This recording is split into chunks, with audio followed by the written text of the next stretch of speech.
Good morning, everybody. It is Thursday, March 26th.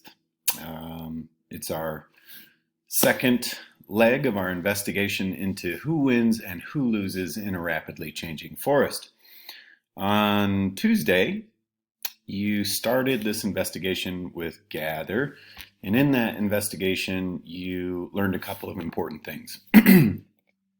First, you learned that in an ecosystem, there are three basic kinds of relationships that exist within the different species of that community. The first one is a predator-prey relationship, where one organism consumes all or part of another organism.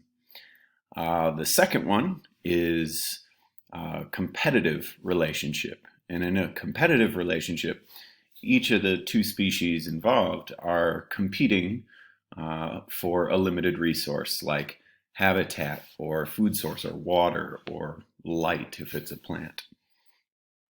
And the last one is mutualism, or I should say a symbiotic relationship. And in a symbiotic relationship, specifically a mutualistic relationship, both organisms benefit by interacting with the other.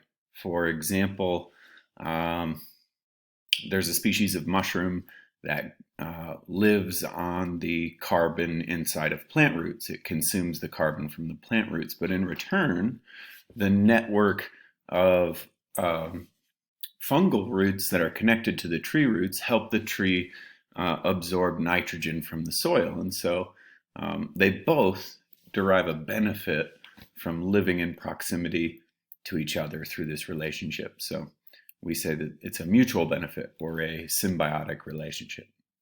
So predator-prey, competitive, and symbiotic relationships are the three relationships that you learned about when you were gathering and collecting your specimens. You also learned how ecologists go about gathering biological specimens.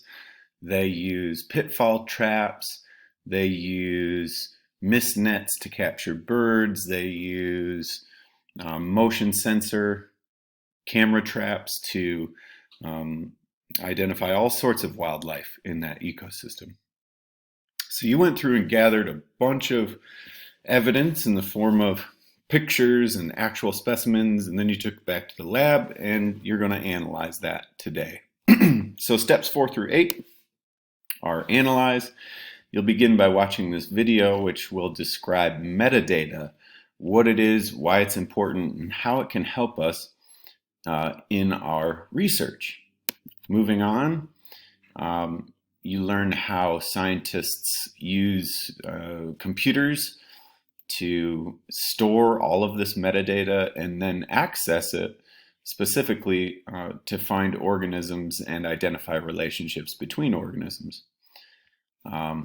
When you click submit, it'll show you, wow, your search results returned a whole lot of organisms from many different phyla of life.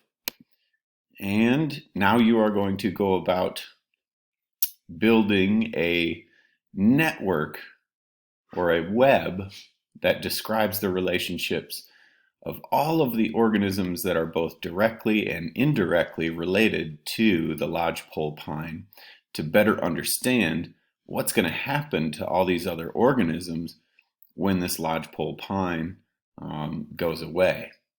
And when you're done, you'll click next and you're done for the day.